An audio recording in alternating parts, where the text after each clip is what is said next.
Good morning, church family. I hope you're doing well on this Tuesday morning as we continue reading through the year of the Word. We are in a new book today. We have finished the Gospels, and now we are in the book of Acts. And in case you didn't know, Acts was actually written by Luke, the same person who wrote the book of Luke. It's believed that Luke and Acts may have even been one book together, and that they were separated after Jesus died and right around his ascension. And that's actually what we're going to be reading about today, is Jesus' ascension into heaven, when he leaves earth for the final time and goes to heaven. Well, I say the final time until he's going to come back again one day. But we see in here that the first thing we see is the promise of the Holy Spirit. It says, while staying with them, he ordered them not to depart from Jerusalem. This is Jesus. He ordered them not to depart from Jerusalem, but to wait for the promise of the Father, which he said, "You heard from me, for John baptized with water, but you will be baptized with the Holy Spirit not many days from now." And so he's telling them that soon, very soon, that the Holy Spirit is going to come.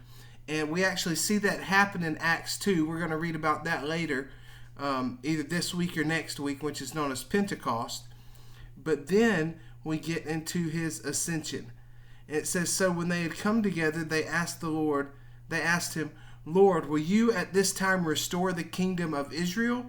They thought that Jesus had died, was resurrected, and now this was the end. Everything was going to be fixed, and he was going to take his people home. And he said to them, "It is not for you to know times or seasons the Father has fixed by his own authority, but you will receive power when the Holy Spirit has come upon you. And you will be my witnesses in Judea and Jerusalem, and in all Judea and Samaria, and to the ends of the earth." And when he said these things, as they were looking on, he was lifted up as a cloud, and a cloud took him out of their sight. And while they were gazing into heaven as he went, behold, two men stood by them in white robes, and said, "Men of Galilee, why do you stand looking into heaven? This Jesus, who was taken up from you to heaven, will come in the same way as you saw him go into heaven." And so there's a whole lot of rich theology deep in this passage here. We see that they were going to receive the Holy Spirit. We now have the Holy Spirit if we are believers. We see that Jesus is going to come in the clouds just as he left in the clouds. But one thing I want to focus on here is what Jesus told his disciples. He said, "But you will receive power when the Holy Spirit has come upon you." And so when they have the power of the Holy Spirit, he said, "You will be my witnesses in Jerusalem and in all Judea and Samaria and to the ends of the earth." And so for us, that would be like Richton, like Mississippi, and then like the United States, and then to the end of the earth. And so we see here Jesus calling his disciples to go among these places by the power of the Holy Spirit and to be his witnesses. And friends, that is our call too. We are called, you see, our Judea and our Jerusalem and Judea and Samaria and to the ends of the earth is going to Richton and being his witnesses. It is going across Mississippi being his witnesses. It's going across the United States and being his witnesses. It's going to the ends of the earth, all around the world, and being his witness. And we can do this, and the only way we can do this is because of the Holy Spirit that we have within us. He said, "You will receive the power when the Holy Spirit has come upon you.